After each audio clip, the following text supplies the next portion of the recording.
So the second model that we can use for trend projection is just simple linear regression. So it is like you have the demand, okay, and you renumber the time periods starting from 1 through whatever.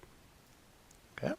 So once you have that, you can use the time period as the x and demand as the y, and then you fit the regression line.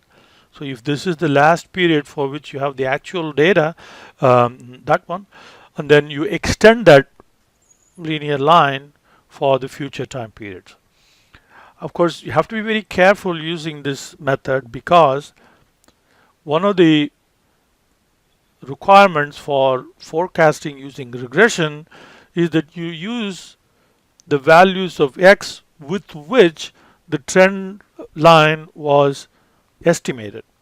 Okay, so if the x is price or something, then of course you can use an x value for a price that was considered as part of the x data in estimating the regression line.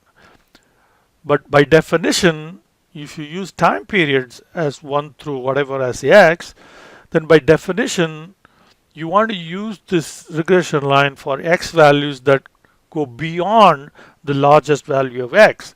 So one of the fundamental principles of how to use regression line is violated because your x is going to be different from, so x goes from 1 through 7. So but you want x equal to 8, which is not in the range of x values with which the trend line was estimated. So you have to be very careful, especially going too far out into the future. So maybe one period into the future is okay. The second period, not very good, and then after that it will be complete useless. The forecast might as well be, just your guess. All right, let's head on over to Excel. Let's first set up the data. Okay, let's get sales from here. Okay.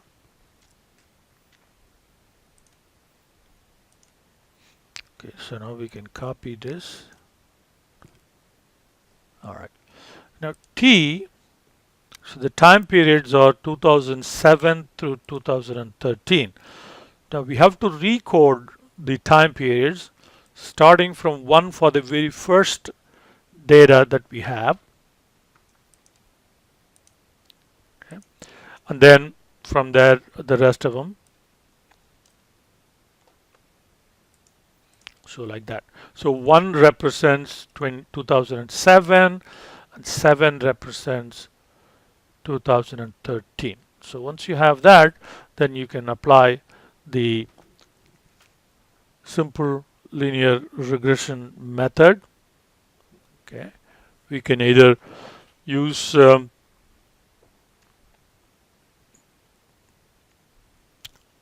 we can use slope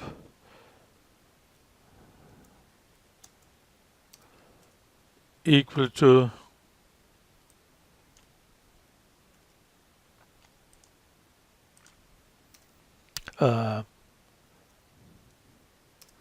let's do this.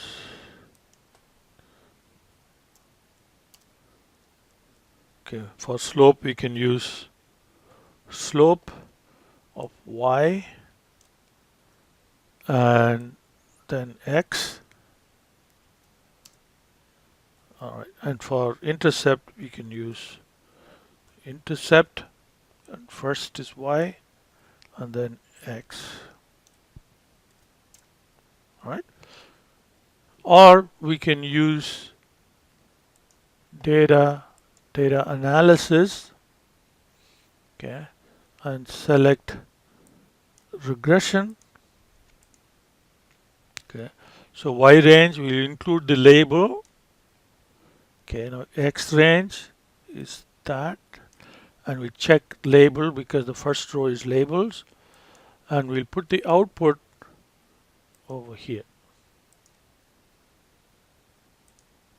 Okay, so now we have the output, and here are the coefficients, intercept and the slope, which is what we got here.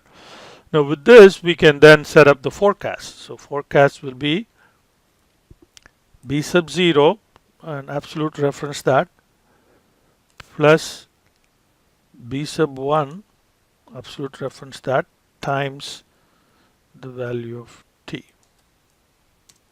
Okay. Then we can find the absolute value of the error, actual value minus forecast.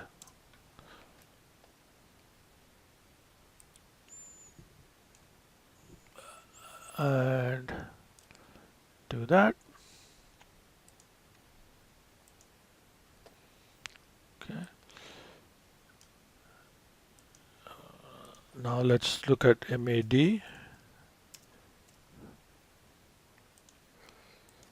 All right, average of that. Okay. So now the trend projection gives 8.6 for MAD, whereas double exponential smoothing was quite a bit higher. But you have to be careful because first, one, we have a very small sample. Number two, regression. Now remember, we are going to project the regression line outside the range of safety, so to speak. So even though the MAD is low, the proof of the pudding is how well the model forecasts the future actual values. So don't get suckered into,